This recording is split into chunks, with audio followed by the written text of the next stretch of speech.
Girls, next chapter हमारा है non profit organisation. जैसे नेम से मेंशन हो रहा है, नॉन प्रॉफिट ऑर्गेनाइजेशंस मींस वो ऑर्गेनाइजेशन जिनका मोटिव क्या होता है, जिनका मेन मोटिव ये नहीं होता कि उन्होंने प्रॉफिट्स अर्न करना, ठीक है, उनका मेन मोटिव होता है सर्विसेज प्रोवाइड करना। सो ऑर्गेनाइजेशन जिनका प्राइम ऑब्जेक्टिव जो होता है प्रॉफिट अर्न करना, they are not the non profit organization, ठीक है। वो organization which do not set out with the prime object making profit, जिनका मेन ऑब्जेक्ट ये नहीं होता, प्राइम फर्स्ट ऑब्जेक्ट ये नहीं होता कि उन्होंने प्रॉफिट्स अर्न करना है, ठीक है। जैसे फॉर एग्जांपल स्पोर्ट्स क्लब्स होते हैं, सोशल क्लब्स होते हैं, आर्ट क्लब्स होते हैं, प्रोफेशनल इंस्टीट्यूट्स होते हैं।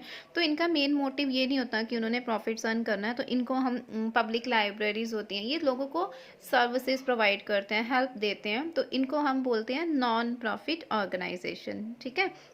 अब नॉन प्रॉफिट ऑर्गेनाइजेशंस जो होती हैं हमारी, वो एक कंप्लीट अकाउंटिंग सिस्टम होता है जिसमें हमने अपना अकाउंटिंग जो है वो क्या करनी होती है, मेंटेन करनी होती है। जो भी इस नॉन प्रॉफिट ऑर्गेनाइजेशन के हमारे रेवेन्यूज़ होते हैं, रेवेन्यूज़ इनको कहाँ कहाँ से आते हैं, membership fees, subscription, donation, fees, endowments, ये टर्म्स मैं आगे आपको एक्सप्लेन करूँगी, ठीक है।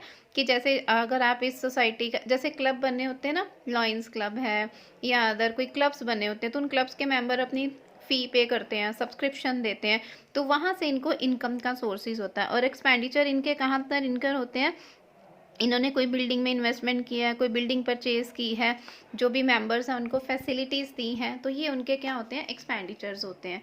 इनके जो भी हमारी नॉन प्रॉफिट ऑर्गेनाइजेशंस होती हैं, इनके अंदर हम क्या करते हैं, नॉन प्रॉफिट ऑर्गेनाइजेशन के अंदर अकाउंट्स जो है वो प्रिपेयर किए जाते हैं, प्रॉफिट एंड लॉस अकाउंट बनाया जाता है, इनकम एंड एक्सपेंडिचर अकाउंट बनाया जाता है, रिसिप्ट एंड पेमेंट्स देखी जाती हैं कि कहाँ कहाँ से इनको इनकम हुई है, कहाँ पर इन्होंने पेमेंट की है, वो सारी टर्म्स इसमें हम यूटिलाइज करते हैं, ठीक है।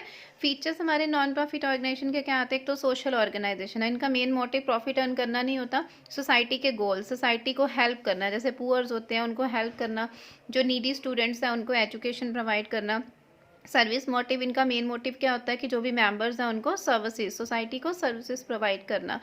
Source of finance, non profit organization जो है वो फंड रेज करती हैं through donation, subscription, entry fees, membership fees, तो ये वहाँ से फाइनेंस जो है वो रेज करती हैं।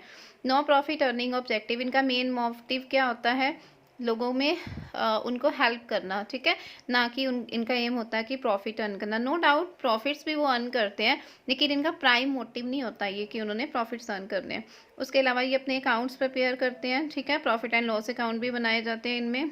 फॉर्म, ऑर्गेनाइजेशन जो है वो डिफरेंट चैरिटेबल सोसाइटीज़ बनाती हैं, तो ट्रस्ट क्लब्स होते हैं, तो इनमें different type of social, educational, charitable services ये प्रोवाइड करते हैं।